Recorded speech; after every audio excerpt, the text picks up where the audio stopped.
Welcome everybody, welcome to Kendo Tips. My name is Jose, I am a golden in Kendo, and today we're going to be watching and talking about Kendo. How are you guys doing today? Thank you very much everybody for passing by. Let me tell a little bit about what the plan is today. I had the idea to share some pictures to draw in for people at the Discord server to let me know how your grip is.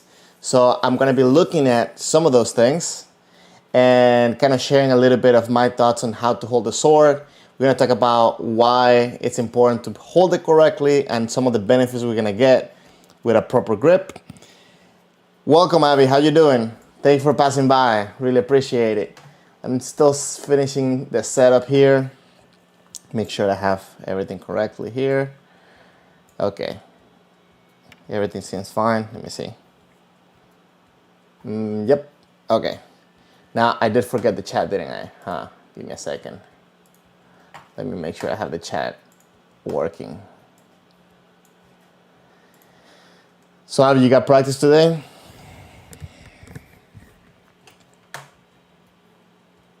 Let me see.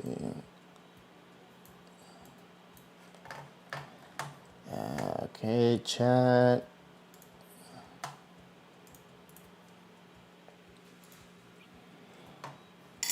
Okay. Oh yeah, you're sick, man. I'm sorry to hear that. How you feeling?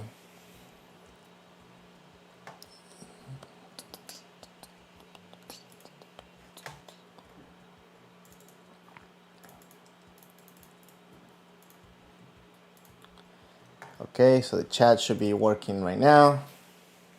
That good? Let me see. What if I do this? Can I? Oh, okay. I can turn it off here. Okay, cool. Oh, you missed the national team practice. That sucks. That hurts. But you have no symptoms, no fever. Good, man. Well, speedy recovery. I hope for you. So let me see. Let me set up. Okay, I have everything set up already. Let me just make sure. I have a couple of videos today, and what I wanted to do, especially because we're gonna talk about the grip on the sword, I wanted to show I went to YouTube and found a Shodan test, and we're gonna compare a little bit to higher ranking just to see what difference can we spot and how can we improve our own grip and Tenouchi and so on. I do have to say that grip and Tenouchi are different, right? Sometimes I feel like people get it confused, but we're gonna talk about the grip of the sword and how we're supposed to hold the sword and how that transfers into having proper Tenouchi at the moment of impact. So I hope you find that interesting, and I hope we learn something today all together. And nice, thank you. Yeah, you saw the Baby Yoda, and where's my? Okay, I have another guy here right here. Yeah, like I went to Disney a few weeks back, and I got this guy, but I saw this one in the park, and I was like, I need the Baby Yoda though. I just don't like. I have to hide. I'm not gonna lie. I have to hide his face a little bit because his face is kind of whack. Like, look at this. Like, I don't know. He looks weird on the face. What's up with his ear? But yeah, like I think he looks okay if he's hiding his face. Yeah. You go. And these things are so cool and so funny. Okay, now let me see if I can get some of the pictures.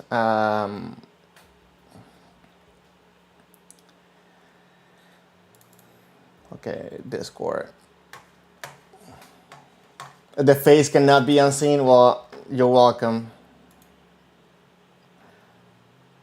Okay, let me see. Okay, now what I'm going to do, let me see. Okay, let's see if I can. Hey, George, how are you doing? Thank you for passing by. Okay, I am having a little bit of trouble when it comes to putting these things together. Guys, let me know if you notice any difference on the video quality, because I did some changes to hopefully make it a little bit smoother. So than past streams. And for some reason, my feed sometimes looks good, but then when I look back, it kind of looks whack. So, okay, let me see if I can capture.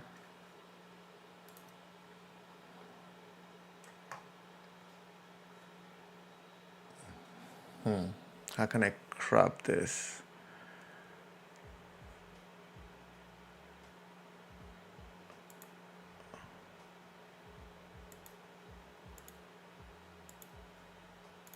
Okay, you guys can see this? Okay, but I want you to see the hands.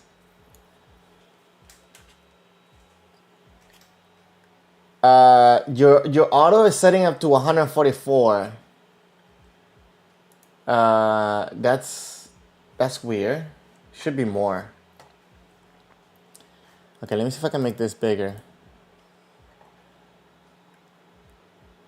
You know, let me just download the picture. That's what I will do. Yeah. 1080 60, and it's coming out. It's coming out nice. It's coming out regular. Oh wait, what am I doing? It's coming out well. Main thing is like I'm trying to see if because sometimes it even looks like it's out of focus when I look at the recordings of the stream, but sometimes it's kind of fine, so it's kind of weird. Okay, let me see. I think it's in downloads. Okay, so let me just crop this real quick. Okay.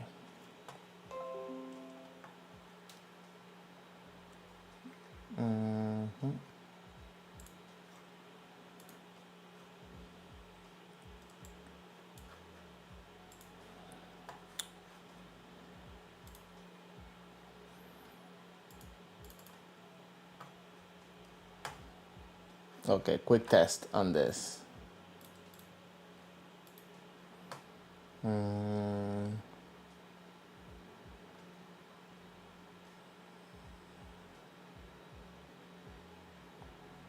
Why is this thing not showing? Oh, right here. Okay. So it's looking like I have a different camera. So what I did is I upped the bitrate of the stream, so it should come out. It should come out a little bit better. Now I'm not necessarily. I think the 60 frames per second it will be good for when we watch the Kendo videos, but like I know I don't need it for like regular stuff like not now. So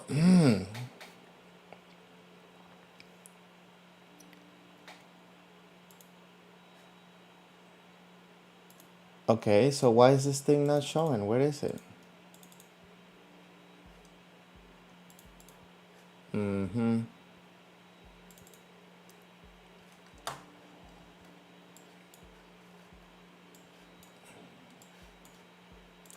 Okay, so we're gonna have to deal with making it a little bit smaller, just because it's not coming out very nice as I expected it to be. Mr. Unclean, welcome to the stream. Thank you very much for passing by. Really appreciate it. Okay, so let me tell you. Let me show the thing again.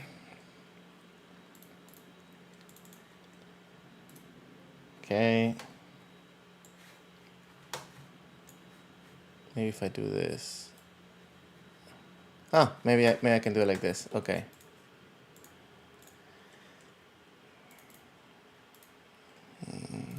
Okay. So this is much better. So this is the plan, guys. So I posted this picture on the Discord server, and I asked you guys to fill in the the inside of the hands based on 3 elements of the feel that you have on your hands for the shinai. So red would be for points where you're putting pressure, where you're actually consciously tightening or squeezing the hands. Another point, it was point of contact, so that's blue. And what I meant to ask on that one is to allow the sword to let me know the places where the sword is touching, but you're not necessarily thinking about relaxing or putting pressure. And then the last one is the green one for the points where you're consciously relaxing. So what I'm going to do is I'm going to go over the drawings that you guys sent me, the picture you guys sent me, and then I will tell you a little bit of how I do it. Granted, I have to say that my way is not the only way of doing it. I've been taught, and maybe the way that I'm being taught is different than the way your sensei is teaching you. So if your sensei is telling you to do something else, please follow your sensei. Don't listen to just a random dude in the internet, okay? Mr. Unclean, recently you started Kendo. You're here to see if you can get help. Well, let us know what you need help with. Hopefully this will be interesting for you today, because the grip, it's something that is so important and brings so many benefits if you do it correctly. So hopefully we can get some good stuff going on with today. Okay, so let me see. What I'm gonna do is I'm gonna show you guys by rank, and we're gonna be moving up. I'm not gonna say who is whose, but everybody that sent me one knows who is who. So okay, so this is the first one, guys. So we said that red was point of pressure, blue is point of contact, and green is point of relaxation. And I should get a shinai for this, I guess. Give me a second.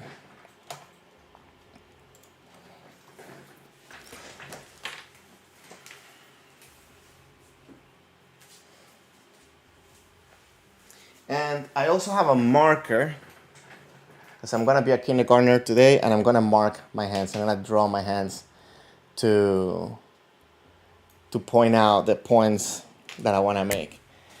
Okay, so here it's telling me that the pinkies in both hands are putting pressure, relaxing the 3 fingers, and the shinai is touching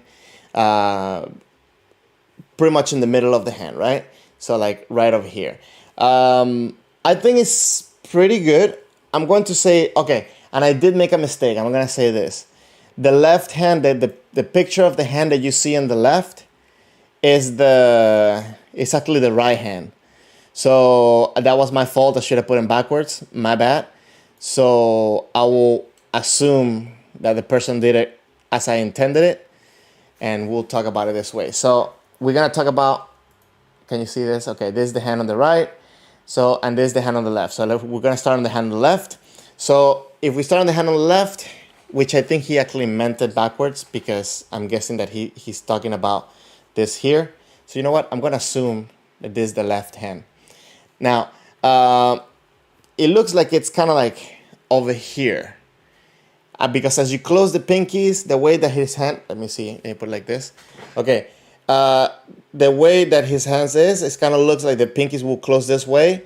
I would say that this is something that you want to watch out for, because the shinai, we grab it inside of the hand. So I saw a video on YouTube. I forget the name of the guy. I always forget him. It's the guy that he doesn't have bald head, but he shaved his head, and he has a Kendo store, Kendo shop. And he did this thing where, like, he said that, like, okay, this is the point where you want to put in your shinai, right? Like right in the middle of the hand. And this is how I try to grab the shinai. So now I get a grip with my pinky, but I don't show my shinai out with from the hand. Does it make sense? Let me calm down, because I feel like I'm talking too fast. Hold on, let me get some coffee. Okay. So The one thing I see with this one specifically is that I feel that maybe the shiai is coming out a little bit outside of the hand, should be more inside the hand. Now I do like that putting the pressure on the two bottom fingers and then in the two bottom fingers. Now one thing that I did not do was kind of ask in relationship with the shiai, right? Because this is also important, and I will talk about it at the end.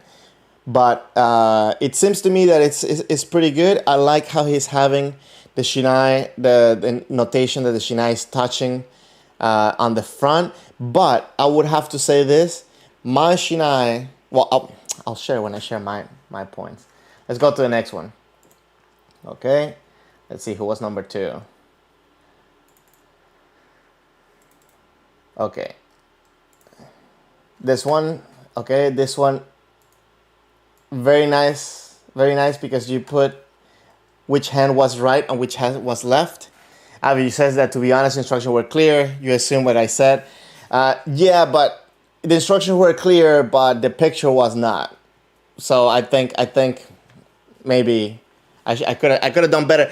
It was just that, just switching the hands, because it's not like I look at my hands like this and I put the picture, right? Like you have to look at your hands like backward. Anyways, it's like they're like this right now, so it can be confusing. But right now you have the left hand here with the pressure on the pinkies, on the pinky and the ring finger, and then every other finger relax. So, and the point of contact in the palms. Now, one thing that I have to say from this one, I understand the pressure and the relaxation point that I think you're trying to make here. What I have to say about this one, though, is that just because you're adding pressure doesn't mean that you have to put the fingers tight, okay? In general, when you have pressure, you close the fingers, but I'm going to say that even though the right hand it's a little bit more relaxed than the left one, you still want to add pressures in these two fingers. Get a little bit more control of the shiai. Not tight, again, not tight, but definitely you don't want to make it where it's too loose as well, when you're actually not gripping the shiai, because then you might get this. Right, where you're like not really even closing the hands. You want to have a grip on the sword. And by the way, one of the reasons why grip is so important is because the grip does not change throughout your kendo. It's always the same. Okay.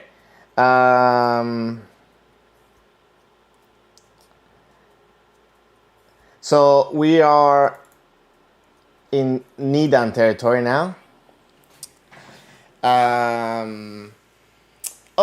Okay, wait, hold on. Let me make sure that you guys can see my face. So, yeah, you can't wait to hear the explain the difference between Tenochi and gripping. Okay, cool. Be right there. 1 second. 1 minute. Okay, let me make sure. Guys, and if you haven't, please give a like to the video, just to make sure this video gets pushed out to more people. I want to make sure I have this out here. Okay, 1 second. Okay. Just want to make sure that I have my, like the thing from YouTube telling me if I'm doing okay with the connection. So, sorry guys. Quick little interruption. Anyways, ooh, this is too close. How do I, okay. Okay, good. A little bit closer.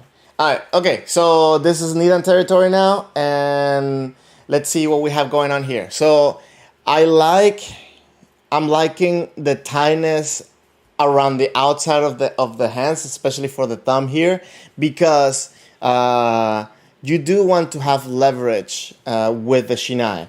I personally don't consciously tighten up here. Let me see if I can. Okay, you can with that. I would say I don't know how to tighten this muscle right here, but I would say that this right here, yes, just a little bit of that pressure there. Now, I will use the hands. I will use the hands to explain my gripping in a second. But I highly agree with this right here, right? Sometimes we don't have to use the whole finger to tighten it, but it's just a little bit of counter leverage coming from the pinkies, leading into the shinai. Now, on the blue part, I'm gonna say, like, again, it looks like the grip is coming outside of the hand, and obviously on the right one, it's coming out. It looks like it's coming out. It's coming out a little bit of the side because, like, if you look at my hand, is touching here. And this is another thing that probably made it a little bit confusing because my shinai is touching here. The hand is like this, right? So, okay, I have a little shinai, so I can do it. So my shinai is coming like this, right? And because the hands are in awkward angle, it looks kind of weird. But it's not necessarily holding against the thumb area. It's holding more towards the pinkies. Cool example. But yes, this point right here, highly agree with. I do it like this. Okay. Now I managed to get myself a Sandan picture as well. And guys, we have a special mention at the end, but here is from Sandan. This one's interesting. So this middle finger on the right, it's very interesting because to me, it's something that nobody has mentioned in the pictures so far. I don't necessarily put pressure on this finger, but I have the shinai resting in this area. It's interesting that and on the right hand, there's a lot of relaxation throughout the hand. Normally, the palm is not something that I'm thinking about relaxing. I think, again, it's just the way how my body works. I'm not necessarily looking at my palm relaxing, but if you do tense your hand, you do have to relax it. But I can say that also on the pinky and the ring, again, maybe because there's a point of contact, it's good that you have the fingers there. It is very important that the fingers don't do this, right, where they open up. You want to make sure that they're touching. I like to get a little bit of a grip on this area, but I understand what you're saying with the relaxation. It's pretty cool, pretty interesting. You know what? Today, I'm gonna try to keep this one in mind today. I do feel awkward putting pressure on my middle finger though. I relax it. But I keep it firm. So I guess I should start talking about how I do this. So I wonder if I can. You know what? Instead of coloring the hands in there, I'm gonna color my hands. Let me tell a little bit about the grip. So Tenochi, if you look at the kanji for the uchi, as a matter of fact, you know what? How about we use the official guide for Kendo instruction, and we can talk a little bit about the difference between Tenouchi and the grip. Right? Give me 1 second. Let's be official here. So Tenouchi, the overall use of the hands when striking or responding, including the way of gripping the shinai, the tightening, loosening of the grip, and the adjusting of balance between the two hands. It also refers to the leather in the palms of the kote. Okay, so yes, the Tenouchi, when you look at the definition, it includes the grip, right? But the grip, it's an element of Tenouchi, and this is the main difference. I'm not gonna say that they are two different, they are completely opposite, because they like one falls into the other one. Now, for the purpose of today's stream, I'm going to say gripping when it comes to just holding the sword when you're in kamae, and Tenouchi, the moment of impact, okay? Because there are, as we understand in this definition, there is a lot of elements that work together to make complete Tenouchi. It's kind of like when we talk about seme, it's not just about the physical pressure and the physical movement to cause a reaction, right? There's many more elements to make this happen. So let me talk specifically about gripping the sword and how it relates to the moment of striking. Okay, so before I do that, I should tell you some of the things that I feel that are important on the grip and why proper grip is so important for Kendo. So number one thing, it's because it will allow you to respond to different things without adding extra tension, without adding extra movement. So for example, when you have proper grip and somebody is coming at you and you need to do suriage, your hands are in the proper position to start executing this technique instead of having to fix and then move, okay? So it will allow you to get quicker response, will allow you to get proper response, and allow you to keep your sword in the center. Now, another important point when it comes to the grip, it's allowing yourself to transfer the energy from your body, your hands, into the shiai and onto the target. So very common. As a matter of fact, what I'm going to do is I'm going to get a bokken for this. Give me 1 second.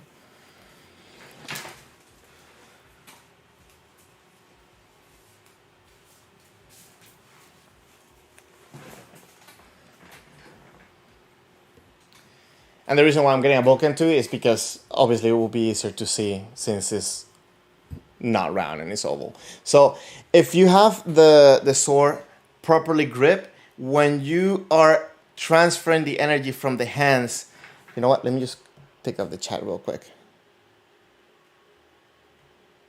Okay, so let me read Avi's comment real quick. So when in kamae, we should be 100% ready to attack and react without adjusting anything.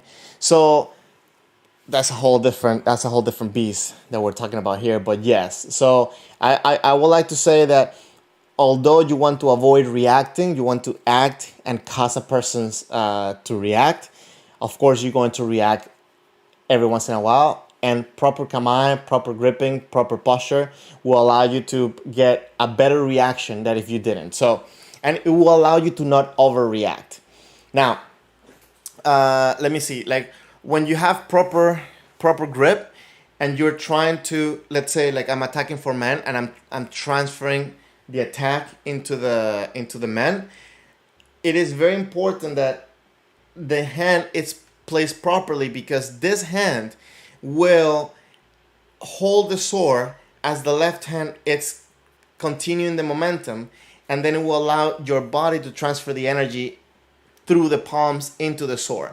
But if you have an incorrect grip, like for example, like this, when you do this, right, this tends to happen, right? This is one.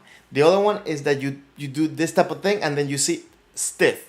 My whole sword and my arm are pretty much one.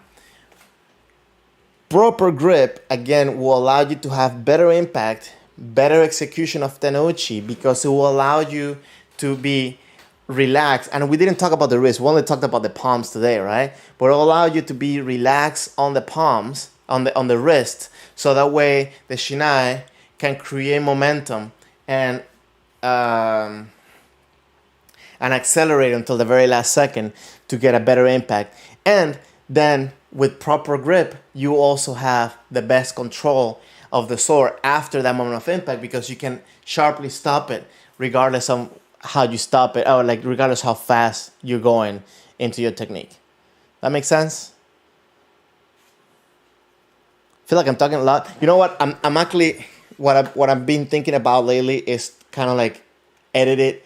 Not lately, I've been thinking about this for a while. Editing a lot of this videos, you just take little pieces. So I'm thinking like this is going to be so hard to edit and to cut it out, because I am all over the place when it comes to that. But I hope it makes sense. So, okay. when you have proper grip, you allow yourself to transfer the energy into the target, and you also allow yourself to get a better stop. All this is what I'm referring to Tenouchi for the moment of impact. And this is what I'm saying, that it's different, the gripping and the Tenouchi. What I have to say is that there is this, what's it called? This little piece of misinformation about how to do Tenouchi, and that the Tenouchi would change the grip of your sword. I'm sure that you guys heard, like, oh, you do Tenouchi like when you're wringing a towel, when you're squeezing the water of a towel. And I'm going to say that while that is a good analogy, it could be easily misinterpreted. Why? Because people, when they think of a towel, when you hear the word towel, is, a towel that you want to squeeze out, and then people tend to do this and change their grip as they're attacking, right? And that is incorrect. What you're thinking about, and actually I was told this by a sensei at a seminar, at the second dojo though, it wasn't during the seminar, that we were talking for some reason, and he said like, oh, you know the difference, what they're referring to. And they're talking about more like a tea towel, right? Wringing a tea towel. And if you get a towel that's this big, you cannot really do this, right? Because it's too small. The way you get the water out is by squeezing it with these fingers. And this is more the motion of Tenouchi. And this is what happens at the moment of impact, right? Actually, with the left hand actually happens before the moment of impact, and with the right one happens right at the moment of impact and even a little bit after, but fractions of seconds to get that sharp snap. So, with all this, what I'm trying to say is, do not change the way that you hold your sword as you swing. Doesn't matter what angle you're hitting on, you're always keeping the same grip. You're not disconnecting your arms from the sword. That's the purpose of a good grip, to transfer the energy and to be effective into making the sword move the way you want it to move.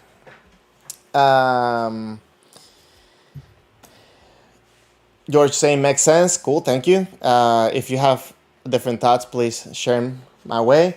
And keep all of it. Great listening to your thoughts while doing other things. Oh, thank you, man. Thank you very much. I'm happy to provide some quality weekend entertainment. I know it's not cartoons, but hopefully you enjoy it. Okay, so with all this said, how do I do Tenouchi? How do I grip my sword? Okay. Again, I'm also I've been watching videos about this the whole week. Been reading a lot about this, so I'm going to give you some thoughts and give you a lot of the points that I got. Some of them I got from the official guide for Kendo instruction. Some of them I actually got from that video, the YouTuber guy that I told you about, the guy that has that YouTube channel with the Kendo store and whatever. So what I wanted to do first, let me put the page here. Oh, the chat is not on. Feels like a mini seminar. Cool, nice. Yeah, like actually, I actually got the idea of doing these things from a few streams back. We were talking about the Kendo instruction guide, and then I got a point from this. No, we got it from the testing guide, and now we got it from this. So I thought, you know what? Maybe we can spread some good knowledge if we stay focused with some basic concepts and apply them to higher level. And that's what we're going to do today. I'm going to talk to you about this basic concept and how much improvement we can make in our Kendo if we do it correctly. Anyways, let me just give you a couple of things from the instruction guide. So the correct way to hold the bokuto or shiai is first to grip the bottom of the tsukagashira firmly from top with the little fingers on the left hand. With the little finger of the left hand. The little ring fingers should grasp the tsuka securely. The middle finger lightly, and index fingers and thumb wrap gently around the tsuka, lightly coming into contact. So let me break that down because I found this point very interesting. So pretty much what they're saying in here is that you want to be the pinky wants to be the tightest, and then as you move on to the thumb, you're gonna have less pressure, but all of them in contact with the sword. So you want to grab it at the bottom. Now, granted, with Bokken and Shiai, it's a little bit different. So let me do this one for Shiai real quick. What I said, I have my X in the middle. Grab it, put it inside of my hand, not outside of my hand. Put it inside of my hand, and then firmly or tight with my pinky, firmly with my ring finger, lightly with my middle, and gently with my index and thumb. And again, grabbing it from the top. Okay, you want to avoid grabbing it from the side. So mainly what I like to think about this is that when I open my hand, my palm should be on top of the shiai. And what this does to me is this.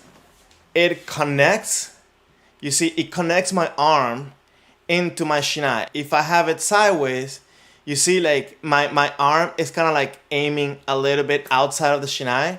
Like the line where my arm is aiming here, and it's kind of hard to see it with the camera, but it's kind of aiming here. So that means that it's easy for my hand to go out this way. But if I have it properly gripped, the shiai will always push back against my hand. Does that make sense? George, you said you had the opposite recommendation of the squeezing with the point, that making that squeeze will help the straining the left arm. That's something I'm going to talk about in a second.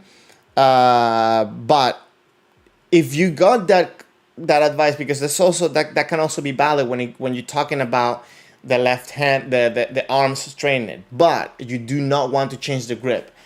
That's why I said it's a common analogy, but it can be easily misunderstood, because people, instead of doing this, the whole thing with stretching the arms, what they do is this, right? And then if you do this, it gets out of alignment. You do not change. I mean, unless you're told differently, right? But I am taught not to never change the grip on my sword. So, and you said it feels weird when applying sai. But you see, when you're applying sai, you're not necessarily fully extending your arms as well, right? And again, if you do not align your palms with your hands with the sword, you're not gonna be able to produce force onto the shiai, or you cannot produce force efficiently to get a good ippon, a good pressure to go forward. Okay, so this comes talking about the left hand. Now there's one more point. What you want to make sure you do is that instead of, please do not take this out of context, instead of grabbing this like a fist, you want to grab it more like a gun, right? Like, to me, it looks more like if I'm holding a gun rather than I'm making a fist, right? And a lot of this becomes because of the relaxation from the thumb and the index that allows the shiai to move forward, right? Why? Well, especially for me, when I'm doing the swing, right? I'm squeezing as it's coming down, and this is the part where I'm talking about Tenouchi. I'm squeezing as it's coming down, and what it does is that if you see the angle between the shiai and my arm, it starts changing. It changes not because I'm throwing the shiai out and it's making this. It's changing because I am squeezing the sword, and then at the last point, you get this angle, right? Because the sword does this motion. Okay? One thing. Now, right hand. Let's see what they say here about the right hand. Similar to the left hand, place the right hand on the tsuka with a little ring finger gripping securely, and the middle finger handled lightly, and the index finger and thumb gently touching, coming together, coming into contact.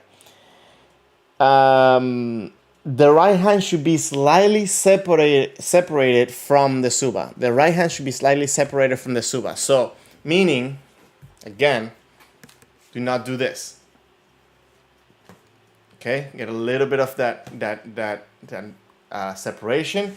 Now, again, this will allow you to produce a forward angle when you attack.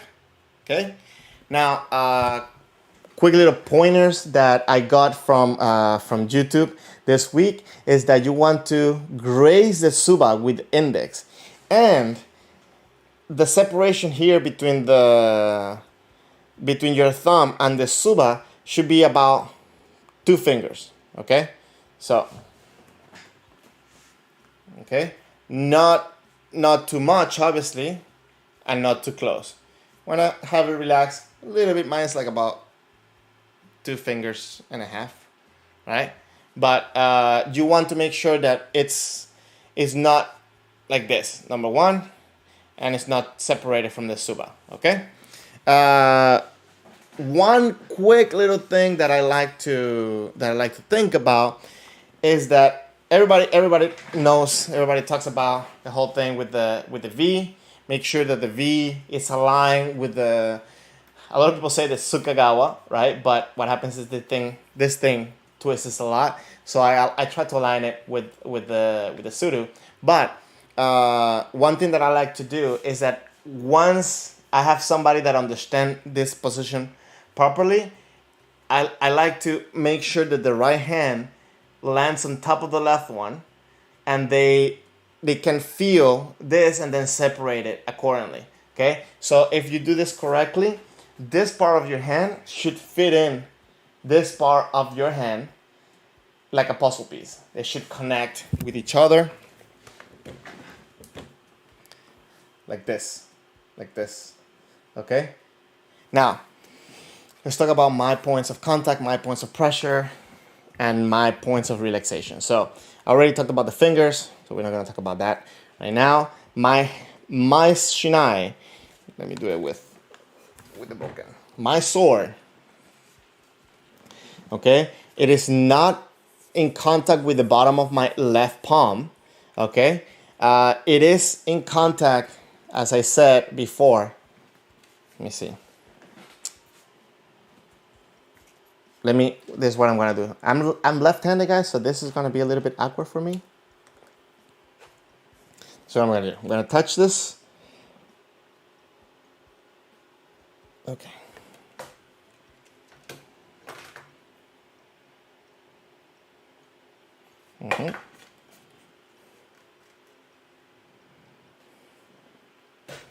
Okay.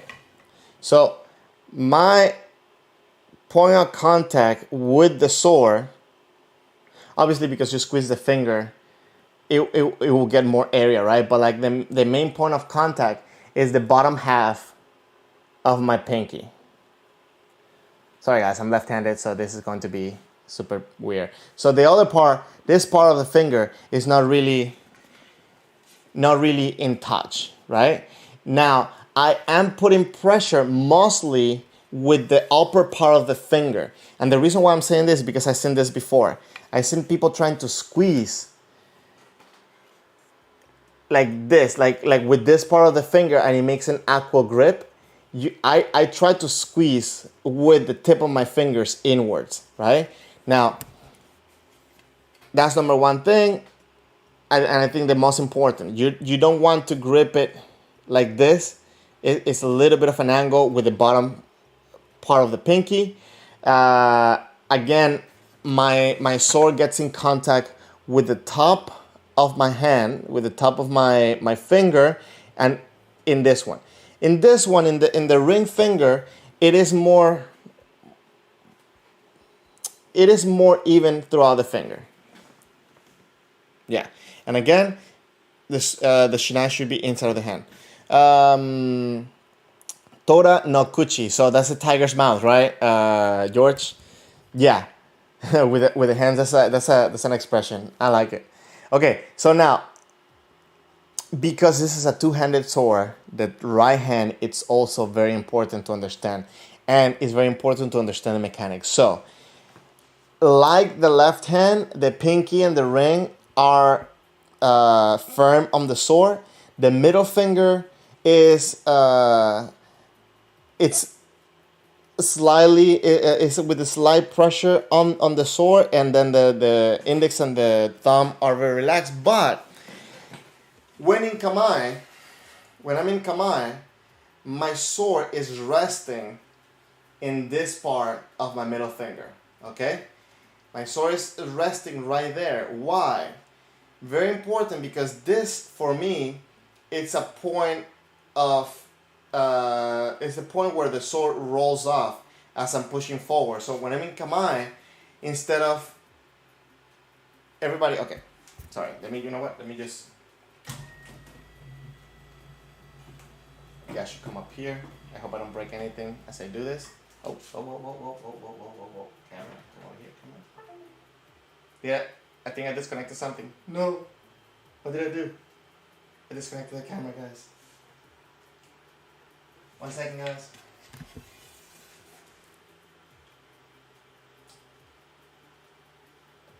Okay, come on. Oh, I disconnected the camera completely. Hold on, guys. Give me 1 second.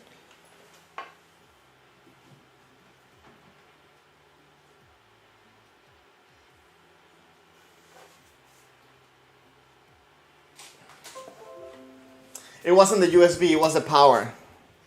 I'm back? Okay, good, I'm back. Thank you, Avido. Okay, so let me just make sure that I put this a bit higher. Okay, so when I'm in kamae, when I'm attacking, let's say that like I'm already, I want to bring you guys a little bit lower, hold on. So if I'm in kamae right here, and I'm trying to bring my sword up, instead of, number one, pulling, I'm pushing like this, which is completely wrong. If not, go check my last video on suburi, please. But what you want to do is that, I want to get a little bit more light here. You know what, let me use my phone. Let me use the flashlight on my phone. See if like this will, oh, whoa. I'm making a mess here. Okay, maybe the phone will work. This light normally will be the one, but it's covered by the, let me see. Do this. Let's bring you guys up here. What did I do again? What did I do? Hold on.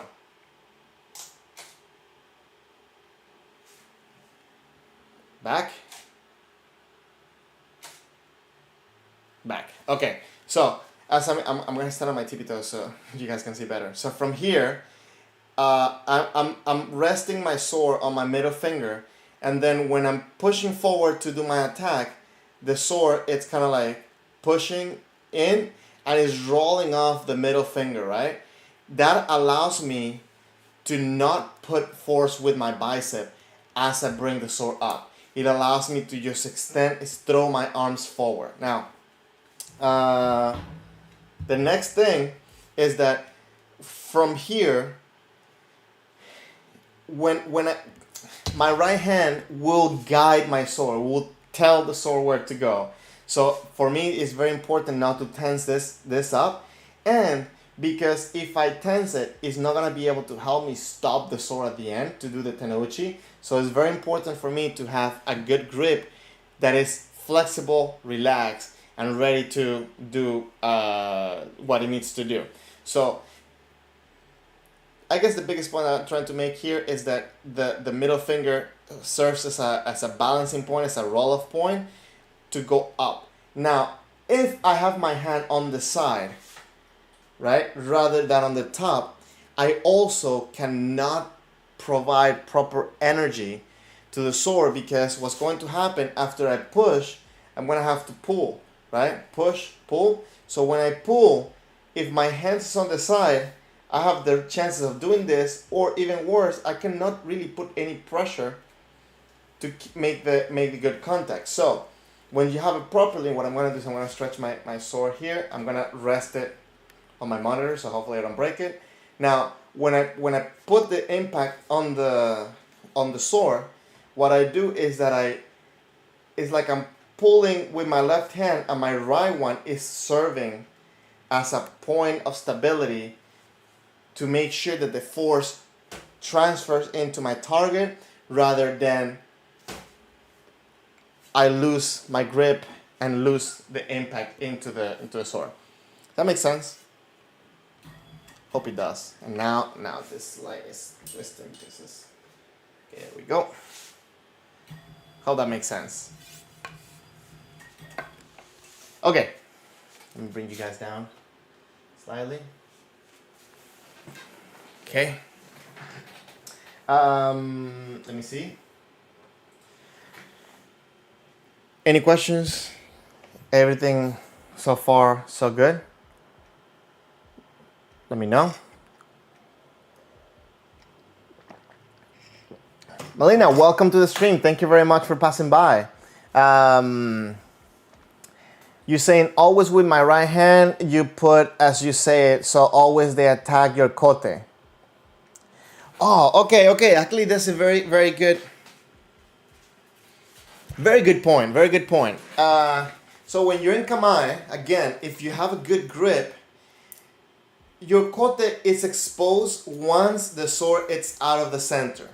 Okay? So you want to protect your kote. I think, Abby, you were the one that mentioned this, but a good kamae is one that you can use to attack and as you said, react, right? So one thing that you want to do is protect your kote not only with the positioning of the sword, but also with the distance from your opponent, okay? You do have to be mindful, and you have to get hit a lot in order to learn this, right? But a good kamae is not just standing there thinking that if I have my sword towards my opponent, he cannot hit me. No. Good kamae also relies on movement and relies on attention. So not to just stand there. Same thing with the hands. When you have the kamae in the right position, it is harder. It's harder for the person to attack you, but not impossible. Many things we can do. So what you want to do is allow your hands to be in the proper position. If you feel the person is coming to attack kote, you're going to act accordingly, react accordingly. Now, oh, nice to meet you too, by the way. Nice to meet you too. So I'm going to give you one last little piece of advice when it comes to the kamae. So when you have your sword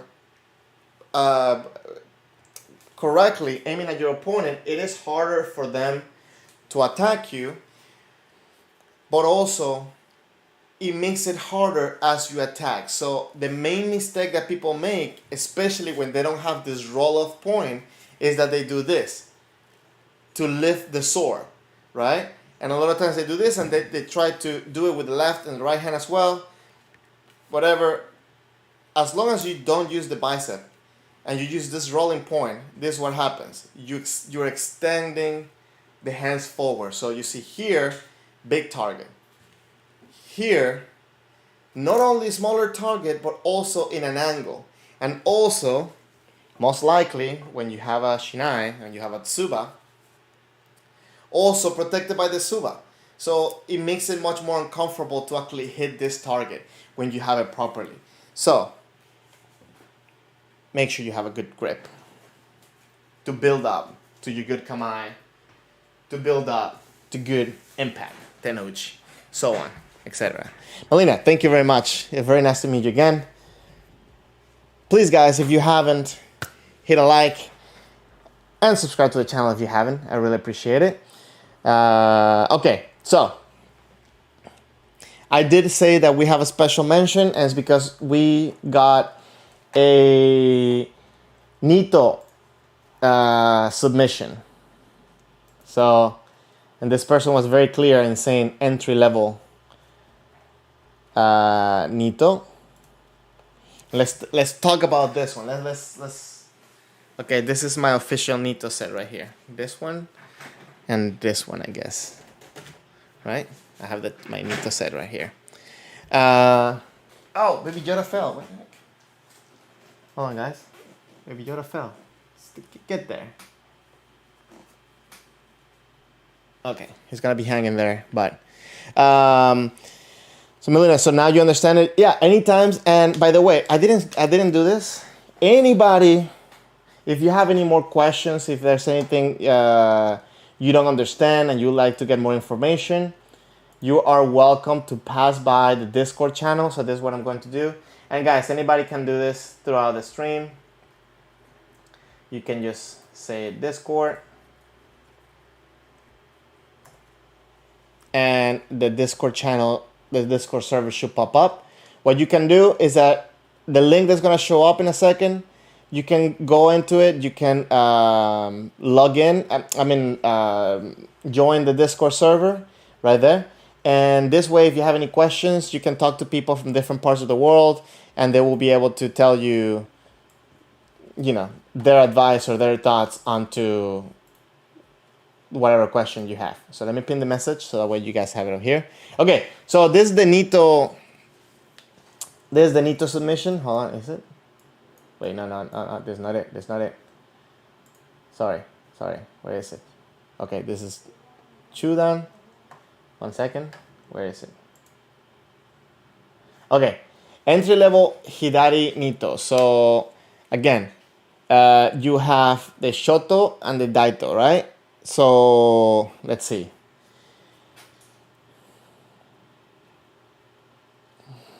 So you have more pressure into the 3 fingers, the bottom 3 fingers for the Shoto. Okay, I'm guessing because it's being small. And again, guys, I am not a Nito player, so I'm just doing this as observation, as thought. So I'm guessing you have this because it's shorter, so you have a little bit more control. And guys, I do know this though, especially like for example for Jordan, right? When that hand is not holding the shiai, when the right hand is not holding the shiai, you're only holding it with left hand, for example. The one hand is doing the job of both. So as I said before, the left hand is the one putting the power by moving the sword, and then the right hand is the one being the roll-off point, right? So when you have one hand at work, you have to make a combination of that between your palm and your fingers. And I'm exaggerating. Please don't. Oh, you guys cannot see this because I have my picture here. So when you have one hand has to do the job of both. So one hand has to add the power, has to add the direction, and also has to have that pivot point. So again, it is not like this. You don't attach the arm and the sword together like this. It has to be a little bit of flexibility. So the left hand has to do the job of both. Has to be the roll-off point and also the power for the hand. Okay, so let me go back to this. You have the Shoto and the Daito. So with the Shoto, you have the 3 fingers here, and you are putting more pressure with the right. I think, personally, for me, if I put too much pressure on my thumb, especially on my whole thumb, I feel that my wrist is gonna be too stiff, right? I feel that one important point is understanding the pressure of the thumb, and for me specifically, if I put too much pressure on the thumb, this becomes stiff, right? I want to have more flexibility to move my sword, and to allow me to also create a snap, because even though with the Shoto you're not getting an ippon, you still want to have the snap, especially for things like, right? Like you want to get that snap to do this, and if you do it like this, yeah, you can get a strong hit, but like this, you can be much more efficient, and you can probably get much more force with a smaller motion. I don't know. Thoughts. This is opinion. I'm not a Nito player. Anyways, for the Daito. So against the Daito, okay, you're holding it with the... Oh, let me just put it here. With the Daito, you were holding it with the pinky and the ring. You have relaxation on this part, but again, you're also putting pressure here. I do like how there is this right here, this red right here, because there is that point of contact, and this is right here is the point that's going to make, I think, the shiai shoot up when you pressure, And again, I know I'm opening the fingers much more than they should be. Please do not copy me because I am not a Nito player and opening the fingers is not okay. I'm just doing this as a demonstration. So, but that point right there is a very good important point. I don't know necessarily if I put pressure on it, but it's definitely a point of a high point of attention. Avi, you said that it helps turning the wrist outwards. Which part? Having the thumb,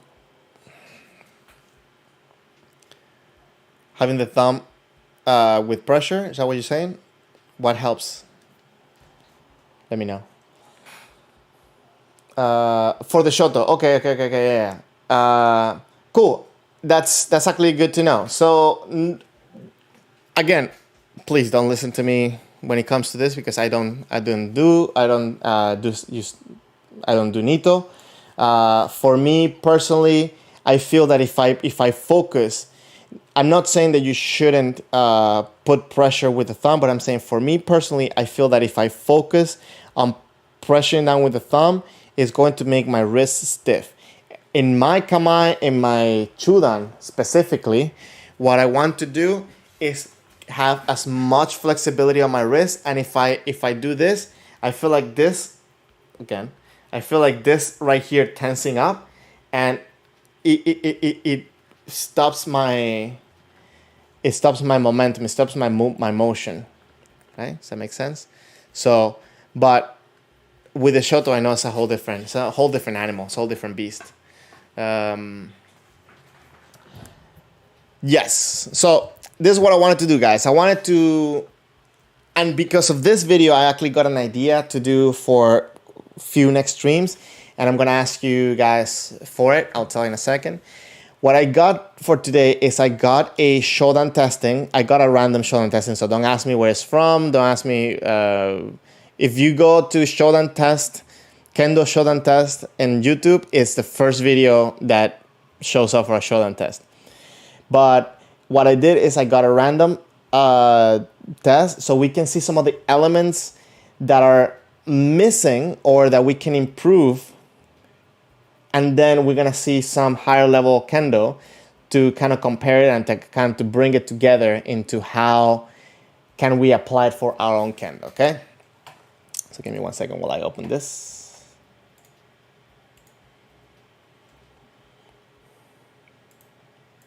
I even named the video random shodan test. Okay, guys, 1 second. Draw a picture. Okay, this is a random shodan test. Let's see.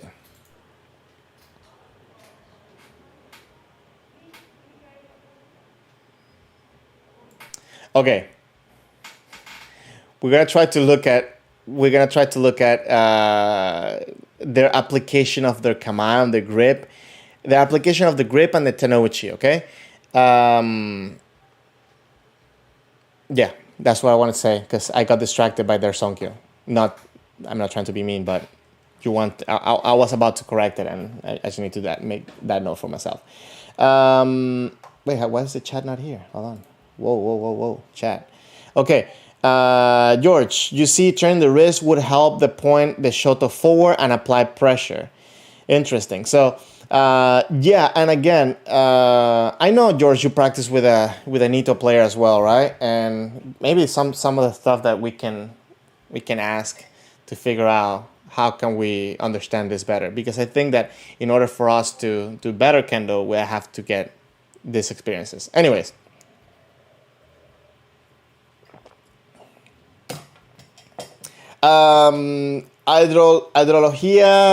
Hidrología ambiente. Okay, I'm gonna call it ambiente. Can you give me your name, or can you give me a name to call you? Because your name is kind of long. But yes, that's why I had to make that stop to make sure that we're focusing on the wrist, because I agree with you, and I was about to get very distracted on that. If you guys want to know how to do better Sonkyo, let me know. Kigurai. Kigurai means their character. Actually, let me give you the. in the testing guide that is in the Discord server, you start seeing Kigurai, I believe, mentioned into Nidan or maybe Shodan. But Kigurai, the strength or commanding presence derived from confidence acquired through repeated training. Oh, Kike, welcome to the chat. Welcome to the stream. Sorry. Thank you for passing by. So it's sometimes it's hard for me to put together the names and remember. So, but thank you for letting me know. Okay, so Kigurai is the strength or commanding presence derived from confidence acquired through the repeated training. So once you're testing, you have to have certain level, and I'm getting sidetracked, you have to have certain level of presence and like transmitting that you understand what you're doing, where you're at, and understanding the elements of what you are doing. So you want to understand how to do this and how to transmit this. So we can make a whole thing about Sonkyo and Kamae, and because all of these things you show through how you move. Anyways, let's keep focused on the hands, and mainly I'm saying that to myself. It's not necessarily that you feel that you own the shop, but it's that you know what you're doing. You know what you're there for and what you've been training for to do a specific goal. Okay, let me press play on this. Okay, so as you see here, they're gonna do Kirikaeshi first. And by the way, guys, Kirikaeshi is a great time as a receiver to also practice your Tenouchi. Okay, your partner should feel that his sword bounces off your sword because of your Tenouchi, not because of how stiff you can hold it. Because when you do that, you're still gonna get a little bit of a bounce. But once you have Tenouchi at the right time, it does, right? Does that nice pop.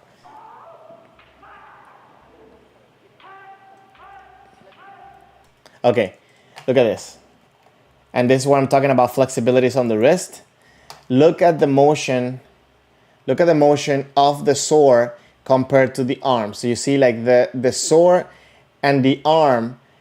Okay, here you see a little bit of flexibility, but as it's coming down, you see like the hands are coming down on this angle. They're gonna come down on this angle right here, and the sword is gonna come on the same angle, right? And then that stretch of the elbow, that's with time, that's gotta hurt. So you gotta be careful with that. Anyway, so you see this, there's not really a full range of motion, a full extension on the shiai, because the sword hasn't really changed the angle, especially on this hand. You see this hand has a lot of,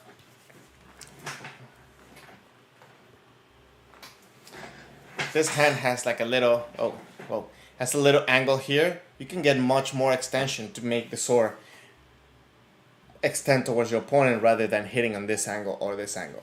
Okay, that's what I mean.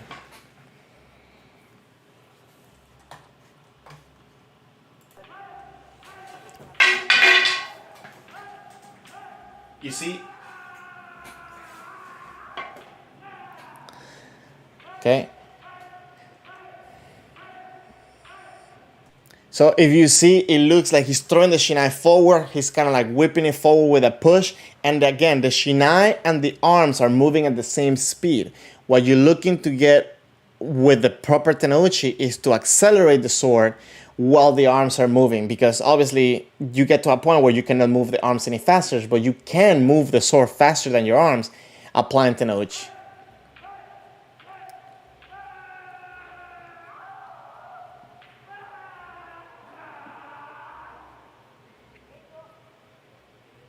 Okay, now they're gonna do Jigeko.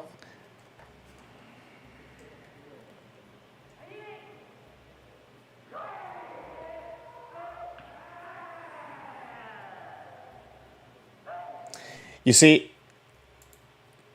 because of the way that he's holding the sword, he has to, and because I'm gonna be looking at this guy mainly because he's the one that just did the Kirikaeshi.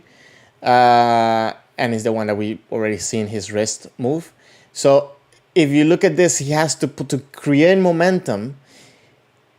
If you look at his right arm, it looks a little bit like he's out of the center.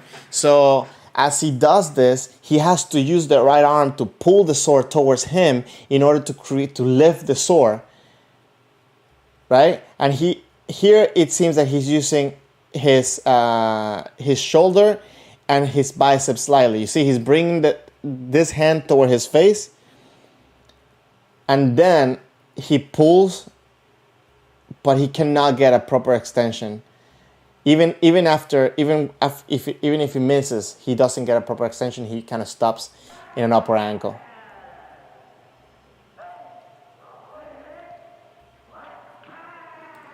Okay, same thing.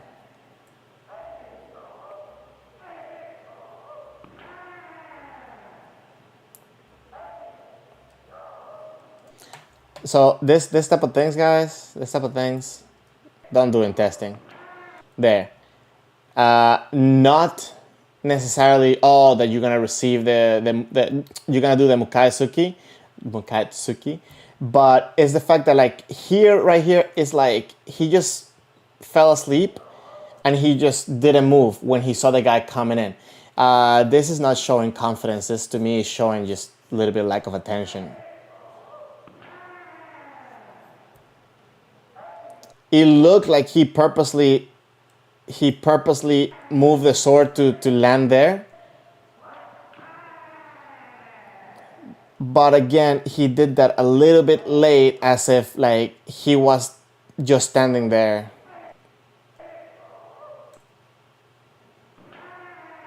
You see, like his feet didn't move after, just to make sure that, you know, his partner wouldn't get injured or, you know, anything like that. He's just standing there.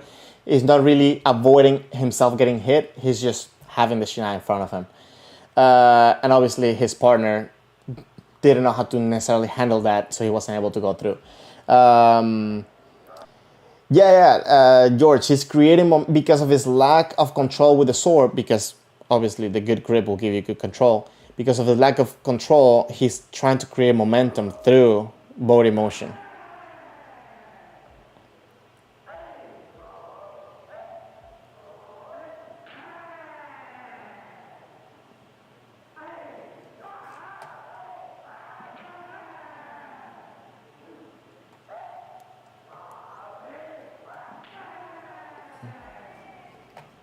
Okay, so I believe that's it.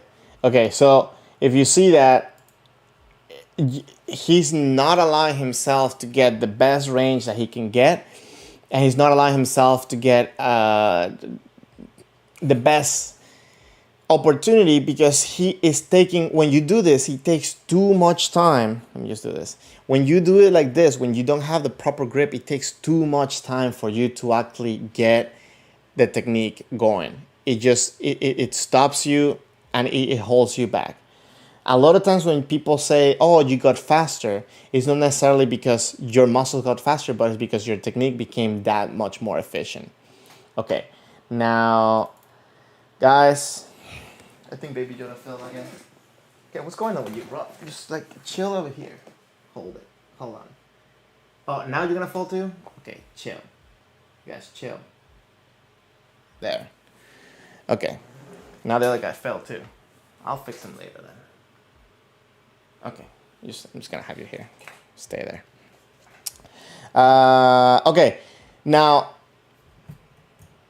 a little bit of a big jump. We're going from Shodan to Nanadan.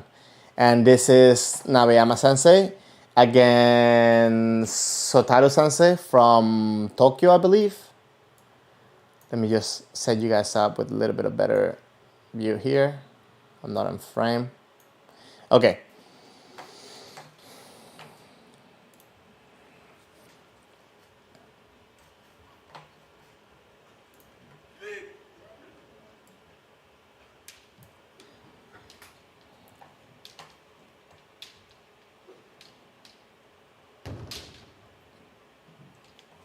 It's been a while since we watched a whole fight.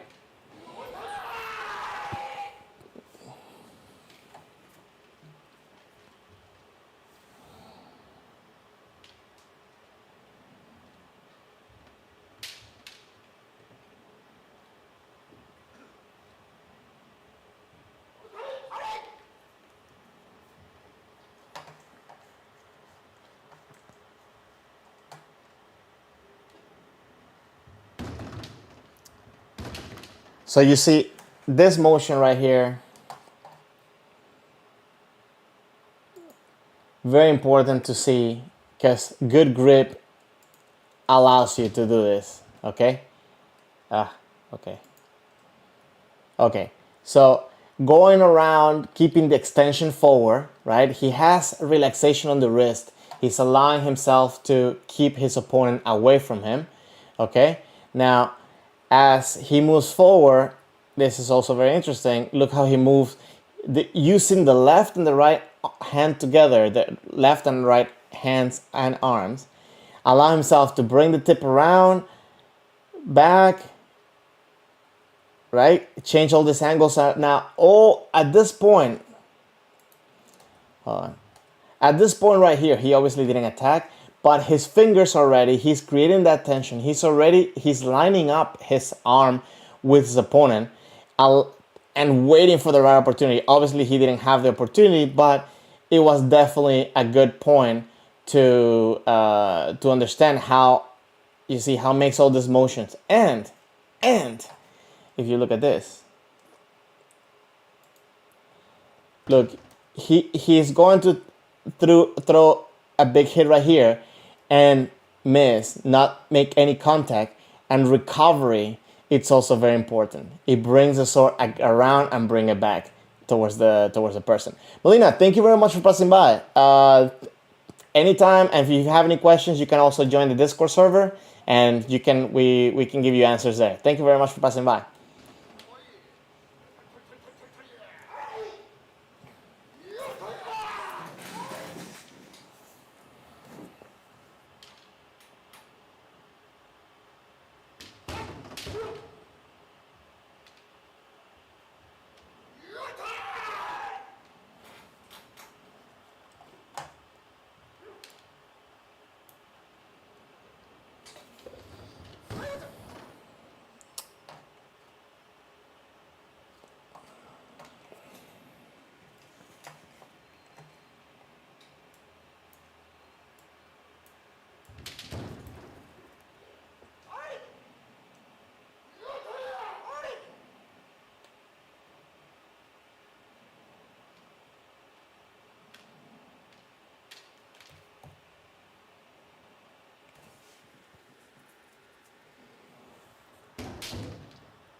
You see, because they don't change the grip, it's easy for them to aim and throw an attack rather than having to take too much time to line up the sword to create the force, to create the momentum, sorry.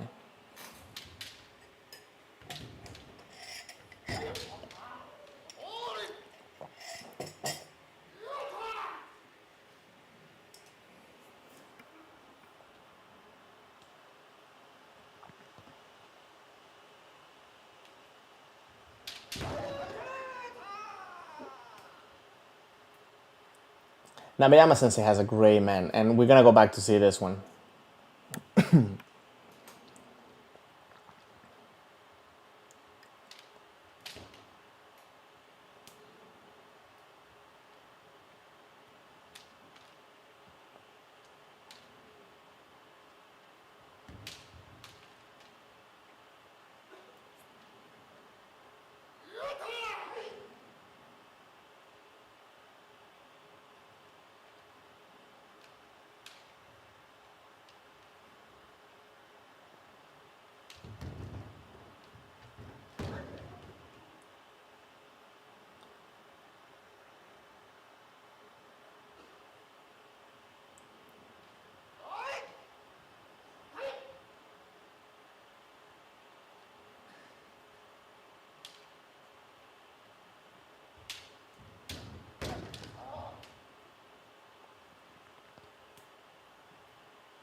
Ooh.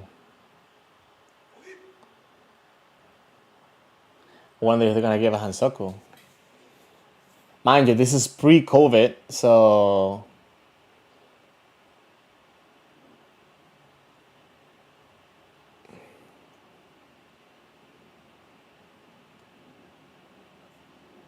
oh.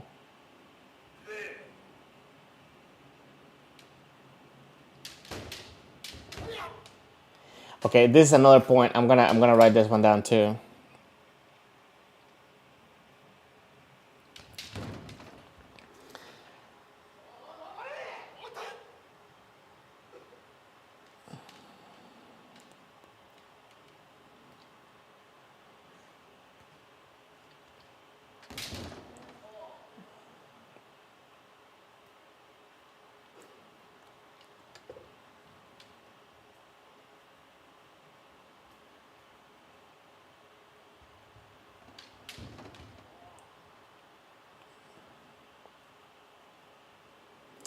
So I know I'm focusing right now mostly on the hands, just to try to pick the points that we're talking about. But the communication throughout the match is very important to understand and to see what's happening, because a lot of the times it's not about just how hard you can hit and how fast you can be, but also how to create the opportunities. What was Hansoku for? I'm not sure. I need to watch it again. I'll go back and watch it in a second. But I believe it's because of the way that he was approaching his opponent, and not really making an attack. So, guys, I picked this video specifically because Nabeyama Sensei has a great man, and unfortunately this one didn't give an ippon, right? But there's a couple points that I want to point out from here. So, and we'll watch the ippon. I mean the Hansoku in a second. So. First one is this man right here. Okay, so let's talk a little bit about what happens on the hands from Nabeyama Sensei. Nabeyama is the taller guy, if you guys didn't know. So if you understand, look what's happening. His kamae is unchanged. His grip is unchanged. He is keeping the same grip that he's been having. He's providing, I'm gonna say the word support, but it's the arms are lined up with the shinai again to transfer the power coming from the body into the shinai. So as he approaches, again, he uses the left hand to push forward. Now he is pulling back again because of the technique he's doing. He's almost like he's doing a katsugi, right? But he is pushing forward. So there's a difference between, and again, this is maybe something that I can do at some point with katsugi, like talking about katsugi. It's not the same thing as lifting. Hold on. It's not the same thing doing this to lift the sword than do this, right? He's doing this. So one of the main things that you gotta watch in here is that he's not pulling back the left arm, right? He's creating the momentum with the left hand, and the right arm is changing the angle of the sword. Why? Because then he's going to use the Tenouchi to pull and throw the sword forward. He's not going to do this. He is going to do this, right? Very, very broad explanation of it, because there's more elements going on through that. But it's very important to know that you're not creating the momentum by pulling the sword back to then push it forward, because that will take much more energy and will be much slower. When you do the connection with the fingers and the wrist, it is much more efficient. Conan, you don't want to pull with the right arms though. Yeah, that's what I was saying. Like you, in the katsugi there. That's the main point that I'm trying to make here. In the katsugi, he's not pulling. He's creating the momentum by pushing with the left hand. And if you see it right there, how he has the left hand extended, and he's lining up the angle. The katsugi, what it does is not creating momentum with the right. It's adjusting the angle with the right.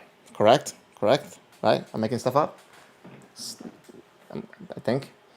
But that's the reason why I wanted to show this man.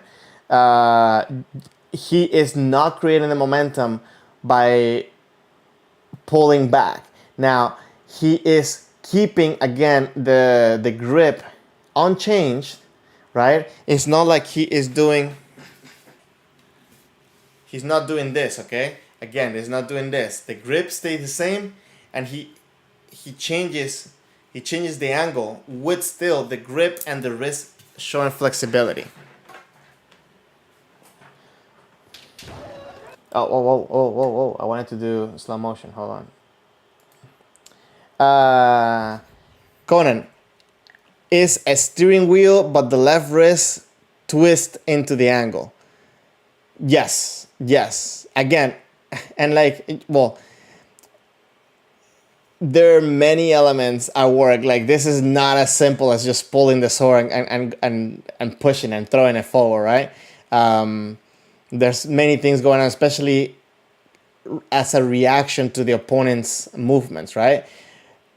But yes, the left arm is the one creating the power to go forward. The grip is the main thing I wanna point out from this man. So if you see forward, he's still with the left hand forward, throws the man, and even though there wasn't contact, it was a sharp motion with a sharp stop, allowing himself to relax after, in case there's another opportunity.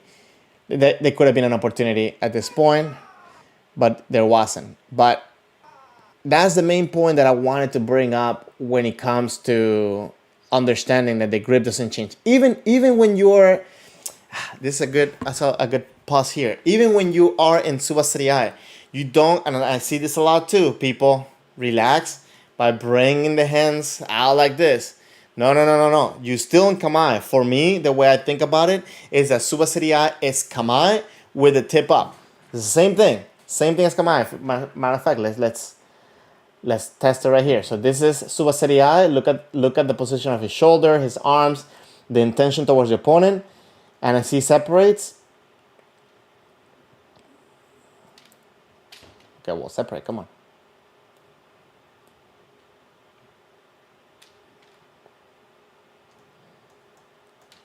You see, I'm trying to get him in a steady position, but if you see this position, is very similar to what he had in shiai. Conan, they should bring tackles back in shiai. Won't be relaxing then. Do you have any videos? Any cool videos about that? Can you send me that? That would be kind of cool to watch. Now that we're talking about this, but yes, I mean, unfortunately, people tend to use shiai as a relaxation point, not only physically but also mentally, which I think is much worse. Anyways, next moment that I wanted to share from this video, and don't worry, guys, I do have ippons to show because I know this fight didn't have ippons, but I wanted to just showcase a little bit of the fight itself.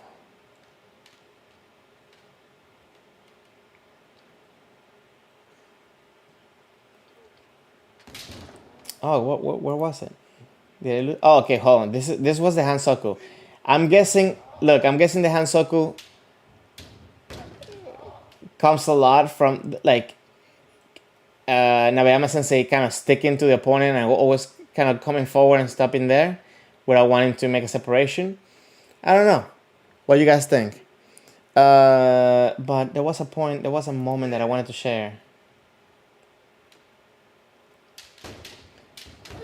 Okay, it was this one right here. Let me say this. I love watching this type of fight where after they re-engage from the Hansoku, from the Gogi, they both come in with full attention. A lot of people lose their focus once the fight stops, and then they restart it. So, okay, I wanted to share this point specifically because if you look, there's going to be a lot of techniques thrown and a lot of techniques missed. But look at the hands and look how the grip stays unchanged throughout the sword. So he does a harai motion, comes in. Now he had to hit it like an awkward angle, I guess, because he felt that like Nagayama was coming at him. So he kind of like tried to defend at the same time and like dodging, right? But if you see, look how the hands stay behind the sword, especially on this motion right here. Look how he gets the sword around and under. Look at this next motion right here. Left hand, left hand, left hand, rotating, going up. Now look at this motion right here. He brings the sword by circling with left hand to come on the other side to throw it forward. And then he throws him in. Okay, so again, main point of this one, it's the importance of having good grip and have that grip support your sword and provide the power into the technique. Okay, let me just start opening up the last video. And again, this video is not gonna be long. This is gonna be my impulse video. Avi, when you're in Suba Serie, your main thought is, crap, you need to get out of here. So I think this is a moment to start showing that we're talking about that kigurai, right? Like you want to be, and it's very important too. Like you don't want to just run out. You want to try to make an opportunity, just like you're in kamae. You want to try to make an opportunity to make awasa on your way out, to get an ippon, or even just to understand the rhythm of your opponent. That's more or less my thoughts when I'm in Suba Serie. Conan, if you get out carelessly, you'll get hit. Suba Serie, it's a fight. Correct. You see, like, you want to make sure that you are not relaxing, not only physically, but also mentally. To me, Suba Serie, it's kamae, right? I am in danger when I'm in kamae. I am in danger when I'm in Suba Serie. I want to provide my opponent with the right attention that he deserves because he has a sword on my face. And I want to get that sword out of my face.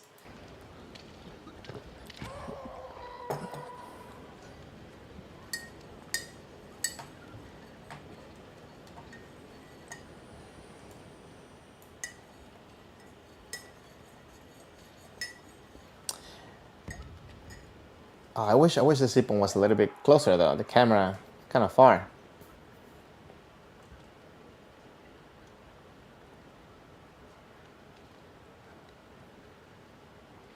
You see the attentiveness in the Suba Serie to get out, to make sure that it keeps pressuring forward.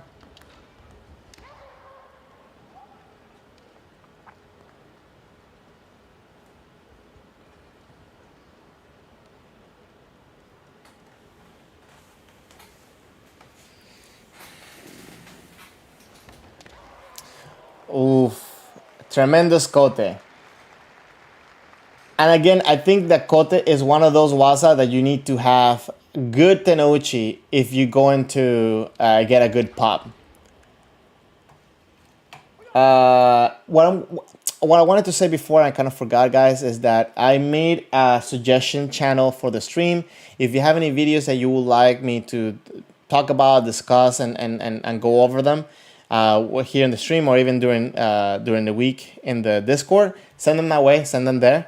I wanted to see, because I got the idea from this, maybe going over testing videos and kind of see some of the elements, how they progress through tests. So if you have any testing video that you find interesting and find cool, send it my way as well, please. Conan, you said you disagree. It's not kamae. Kamae is your fighting pose where you're in a ready state. Suba Serie, you're assuming a kamae, you're both in danger zone. So I understand what you're saying. I'm not saying that Suba Serie is kamae. Like what I'm saying is like my mentality is the same as if I'm not letting go my pressure against my opponent. I'm not letting go my attention there on my opponent. I feel that I'm in danger as much as I'm in kamae, as much as not necessarily in kamae. Maybe that was the wrong wording. As much as I am in danger in Itzokuito, as much as I'm in Suba Serie. What I meant to say with that is that I don't want to allow myself to let go of that tension, because I see a lot of times when people land in that Tsuba Serie, instead of increasing their tension or even staying the same, they drop. So thank you for bringing that up, because yes, you're right. I'm not trying to say that Tsuba Serie is Kamae, but the posture, the intention, the attention, and all the stuff, I try to keep it, if not higher, the same. I want it to be consistent throughout my motion. Does that make sense? Let me know. I don't want to be spreading misinformation. That's why I have you guys here, to keep me on check. Thank you very much. Appreciate it. Okay.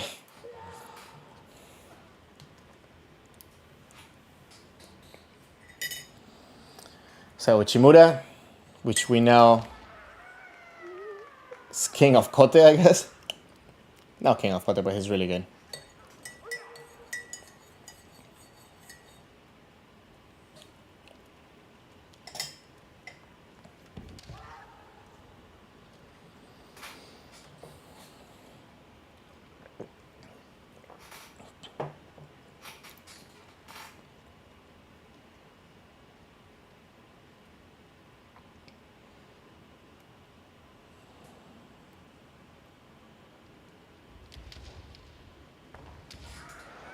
Oh, and guys, when you have this multiple technique approach from that far distance, here is when I feel that having a good grip, the proper grip on your sword, becomes that much more visual, because people that they're not so attuned to the proper grip, as they move in the pressure, or even when you're receiving that pressure, because of the shoulder tension, because of all the tension coming on your way, people tend to change the grip. What this does is that it stops you from having the flexibility and the general ability to move your sword the way it needs to be moved in order to get there, right? So if you see here, he throws one waza, he keeps the kamae forward, and I know this sucks because it's so small. Let me see if I can make it a little bit bigger. Yeah, I guess I can. Let me just keep it like this. And let me go back here.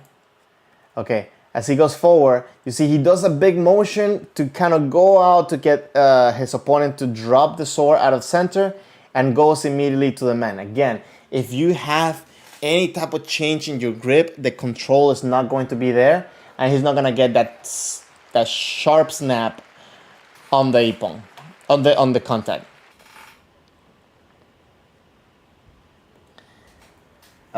This is Kiwada and Someya.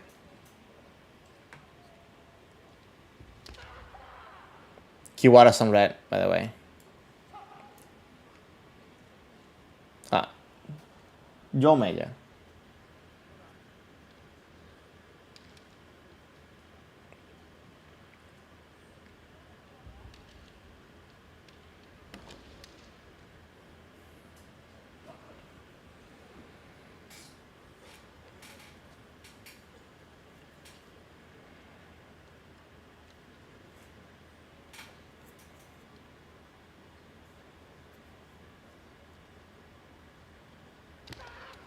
Oh, that kote, again, that kote is so sharp, so fast, so compact. And this is the type of things that it's so amazing to watch and try to replicate, because you need a lot of relaxation to make this happen. A lot of people tense up when they're trying to do a fast kote. But if you look at the body, if you look at how he's coming in, it looks pretty much like he's chill and then straightforward.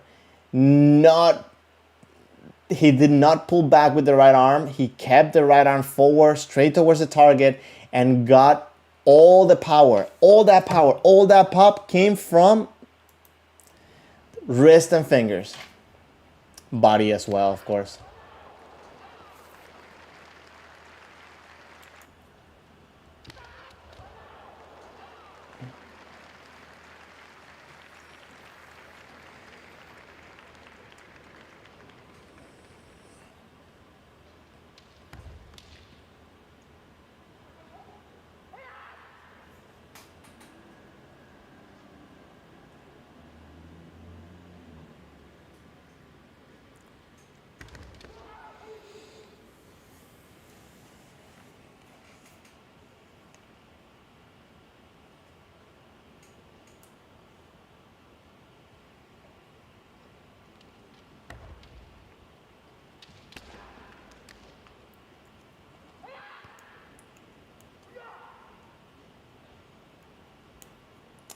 Shen, what do you mean the body didn't dip right before the fumikomi? It shouldn't dip.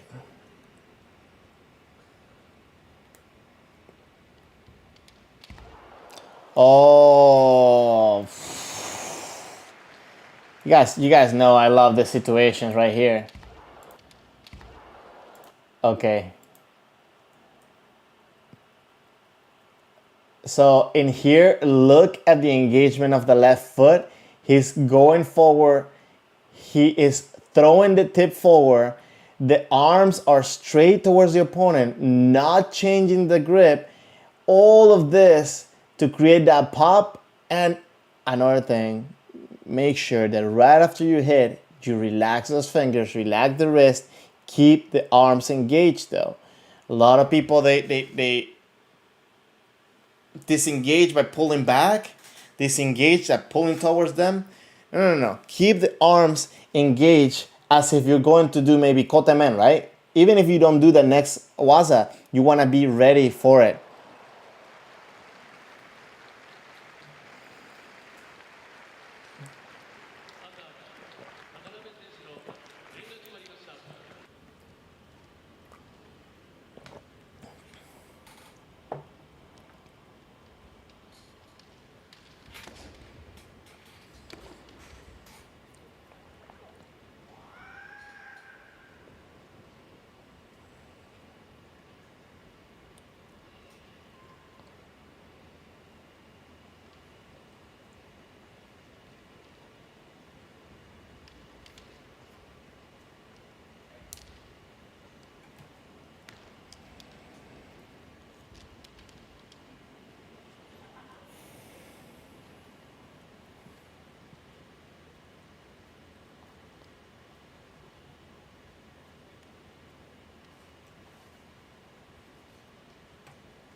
Oh, okay. I guess we haven't talked about Kaeshi though, right? But for Kaeshi Wasa, you also need to keep the angle of the support of the hands on the shinai, because if not, again, you cannot get that motion, or you cannot transfer the energy into the sword.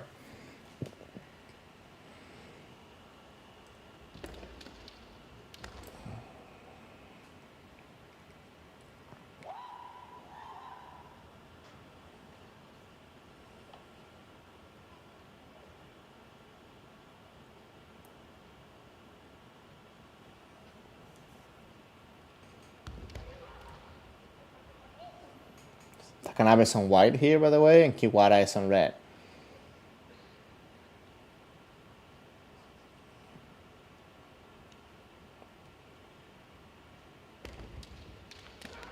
Oh, again, those kote, those kote,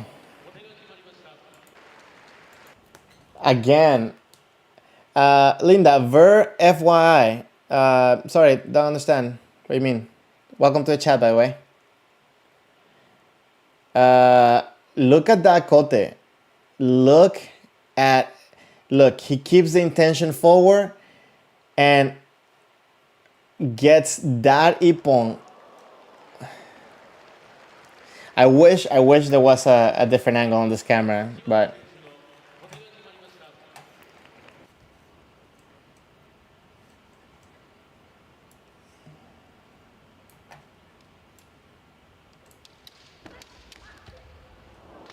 oh.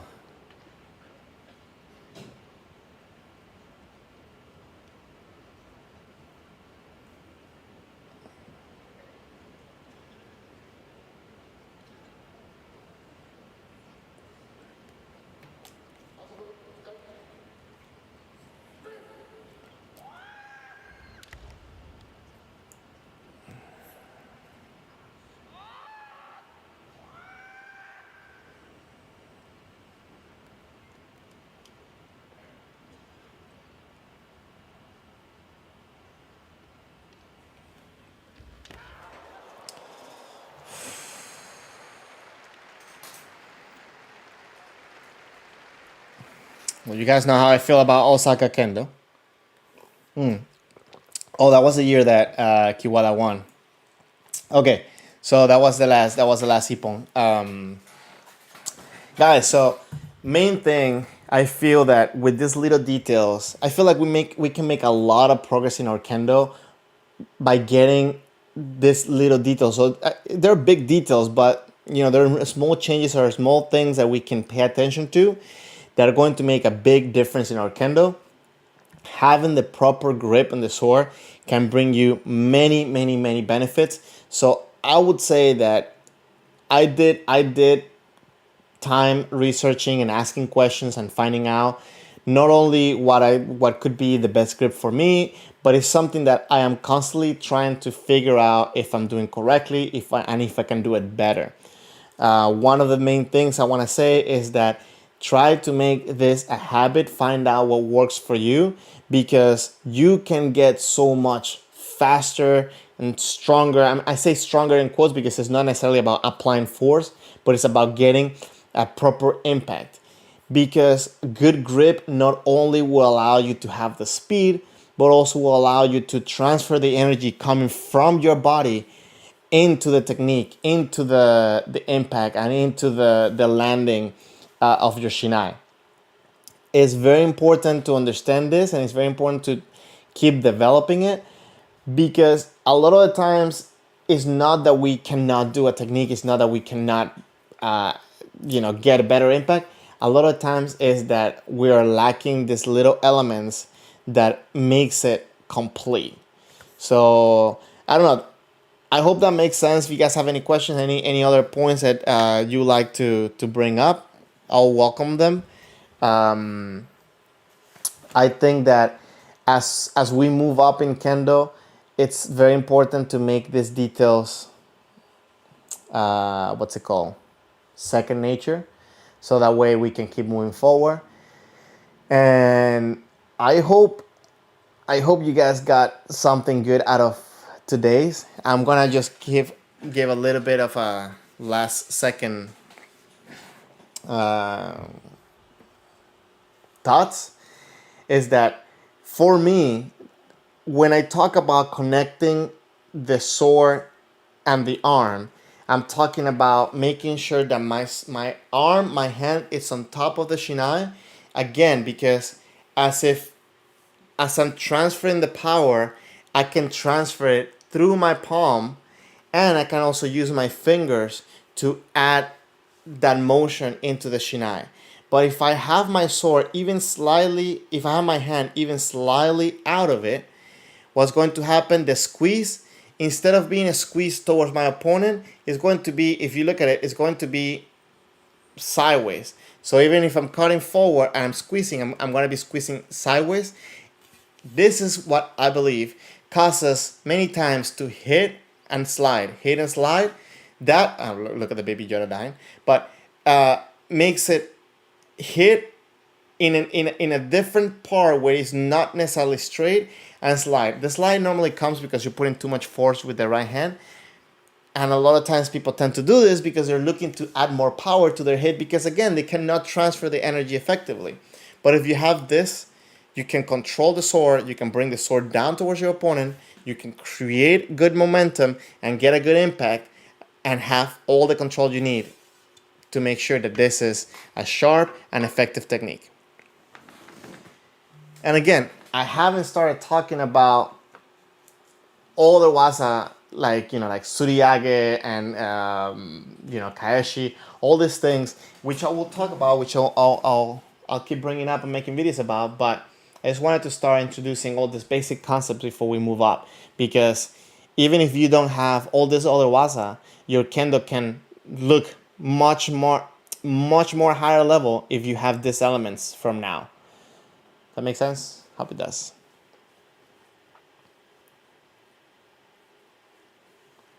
Okay, good. So, guys, for next week, I'm thinking either doing something similar to this, but now moving on to the impact, the moment of impact, or trying to do a similar exercises with the hands, like we did with with these things, but making it with the body now, trying to figure out what muscles we have being used in the body or being trying to relax. So, or the idea that I got the day before yesterday, which is kind of going over different tests, but that will depend on you guys if you guys send me some videos of tests so I can analyze. I mean, I can bring them up and we can analyze them.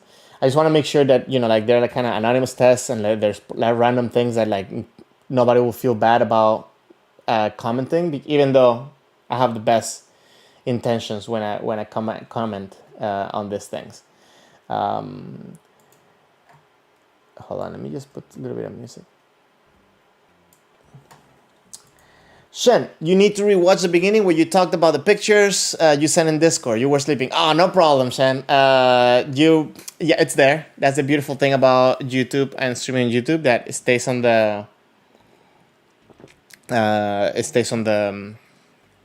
server. Avi, you said you sent me your first Dan. Let me check. You sent it to. Oh, okay, cool. Nice. That's such a small room. We'll watch it next week, though. And the main thing I want to do with this video is not necessarily criticize your Kendo and say people, oh, like you're doing this bad. We can do that too if you want. But it's kind of like just trying to see the elements that are being acquired as we're moving up in rank. And maybe we can use some of the elements that we saw from the testing guide that is on the Discord server. Which, by the way, guys, if you're not already, this is the link to the Discord server. You can just go into the comment box and just click on that. You'll be able to join it. There, you can come and see all the Kendo stuff that we talk about and share your thoughts and questions. You guys are welcome to be part of the server. Oh, I see we got a new person in the server. And most likely there you can send me questions, you can send me videos, you can send me all this stuff. It will be an easy way for us to keep in contact, keep in touch. Ab, you want me to tear you apart? Well, okay. I'll go to Greece and I'll just tear you apart with my shiai though. That'll be fun. I was gonna say, I hope you get better. If you feel better, man, and you know, you get back to practice soon. Guys, without anything else to say, I want to say thank you very much for everybody that passed by. If you haven't already, please hit the like button so this video gets pushed out to more people. And if you haven't, please subscribe to the channel. I have a couple of things coming up. Hopefully today the video quality, I have another computer playing here. Hopefully the video quality is slightly better or much better. I'm trying to figure out how I'm going to progress making the streams a little bit better quality. And I will keep making these videos and making all this stuff with the hopes that we can get better Kendo. So all your suggestions are very welcome. And yeah, if you can go back and watch some of my old videos and tell me some of the things that maybe I should be doing different or I can improve or I can take from those videos, I will appreciate it, and just give me suggestions. But I have some thoughts, some ideas of things coming up that I hope you guys will enjoy. Well, guys, again, you can find me in the Discord or leave your comments down below. Thank you very much for passing by. Today was a great time, and I'll keep you updated what we're doing for next week's stream. Okay, guys, thank you very much for passing by. Always keep Ippon in mind. Have a good one.